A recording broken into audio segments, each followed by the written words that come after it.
Exercise 1.1 का 12th question, जिसमें आपसे कहा गया है सिद्ध कीजिए समस्त त्रिभुजों के समुच्चय ए में are T1, T2 such that T1 समरूप है T2 के। तो यह परिभाषित संबंध एक तुल्यता संबंध है, आपको सिद्ध करना है। तो इसके लिए देखिए क्या करेंगे। सबसे पहले ए आप दिया है समस्त त्रिभुजों का समुच्चय, जिसमें संबंध ए रखा है। अब आप देखिए कि कोई भी त्रिभुज है, हमने मान लो त्रिभुज ले लिया 2, 3 और 4 सेंटीमीटर भुजा वाला। फिर हम एक त्रिभुज और खींचते 2, 3 और 4 सेंटीमीटर भुजा वाला, यानी ये भुजाएं इनकी क्या है, संगत भुजाएं समानुपाती हैं।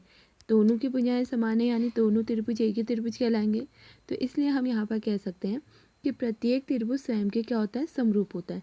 आप एक त्रिभुज खींचिए और सेम इसी में एक नाप का दूसरा त्रिभुज खींचेंगे तो एक ही तो त्रिभुज होंगे।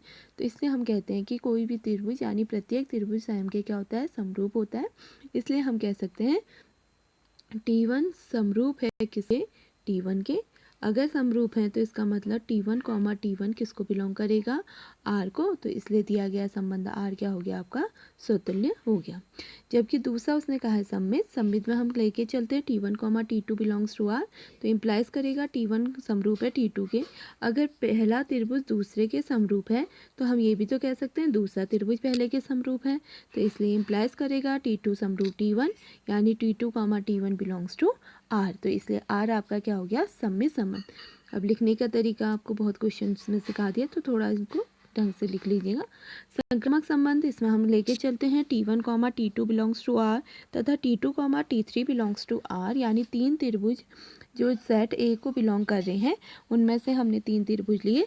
तो हमसे कहा गया है T1, T2 belongs to R means T1 T2 के समरूप है। T2, T3 belongs to R का मतलब हो गया T2 T3 के समरूप है। तो हम इन तीनों को मिला के लिख देते हैं T1 समरूप T2 समरूप T3, यानी हम कह सकते हैं पहला और तीसरा त्रिभुज भी क्या हो गया, समरूप हो गया, यानी T1, T3 belongs to R। तो इसलिए संबंध R आपका कैसा संबंध हो गया, संक्रामक।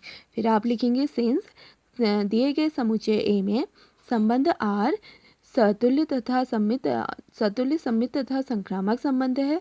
इसलिए संबंध R क्या होगा, तुल्यता संबंध होगा। इसी में सेकंड पार्ट आपको दिया था, तीन समकोण त्रिभुज दिए हैं जिनकी भुजाएं आपकी है 3, 4, 5 T1 की, T2 की है 5, 12, 13 और T3 की है आपकी 6, 8, 10।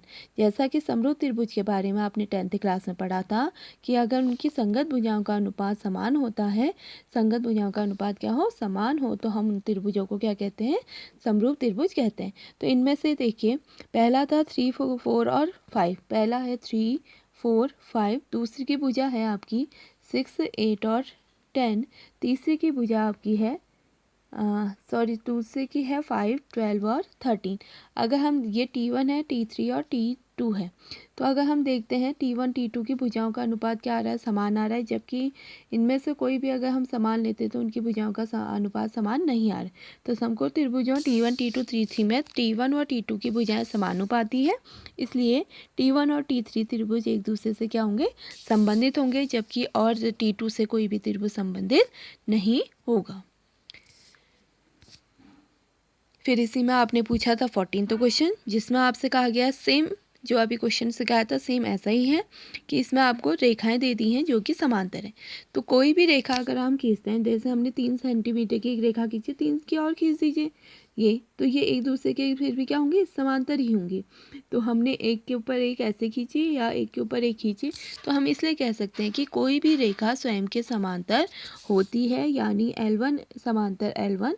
तो इम्प्लाइज करेगा L1, L1 belongs to R। तो दिया गया संबंध R स्वतुल्य हो गया।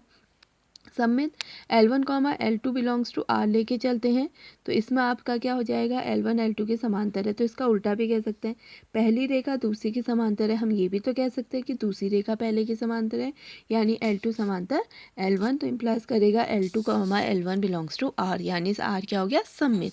तीन रेखाएं हमने ली जिसके लिए कंडीशन थी L1, L2 belongs to R means L1 समांतर L2, L2, L3 belongs to R means L2 समांतर L3।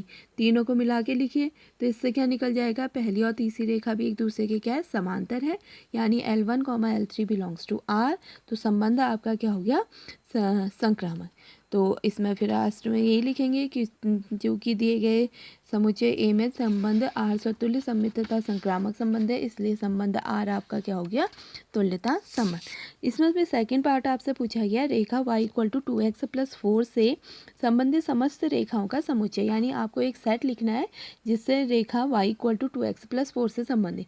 अगर आपको 11th क्लास का ध्यान होगा तो हम कहते थे जब रेखाएं समांतर होती हैं तो उनकी प्रवणता हमेशा क्या होती है, बराबर आती है, यानी m1 बराबर m2 और y बराबर mx+c में हम m प्रवणता को यहाँ x के गुणांक के रूप में लिखते हैं, c अंतःखंड होता है। तो अगर हम देखें यहाँ पर समांतर रेखा की बात की गई है क्योंकि संबंध समांतर के लिए है, इसका मतलब इसका x का गुणांक तो चेंज नहीं होगा, यानी y बराबर 2x तो रहेगा ही रहेगा, लेकिन अंतःखंड चेंज हो सकता है। जैसे हम यहाँ देखें y एक्सिस में दोनों रेखाओं का अंतःखंड अलग है, अगर x में भी देखते तो दोनों रेखाओं का अंतःखंड अलग है, लेकिन ये y एक्सिस वाली है तो c अलग हो रहा है, यानी यहाँ पर 4 है तो हम यहाँ पर 1 2 3 कुछ भी आ सकता है। समस्त रेखाओं में समांतर रेखाओं में c का इस नाम मान बदल सकता है, तो हम कहेंगे रेखा y इक्वल टू 2x+4 से संबंधित समस्त रेखाओं का समुच्चय a हो जाएगा y बराबर m2x+c 2x+c। m नहीं लिखेंगे वहाँ पर क्योंकि समांतर के लिए तो y बराबर 2x+c। तो यहाँ तक के क्वेश्चन जहाँ पर आप समझ में नहीं आएंगे मुझसे पूछ लीजिएगा।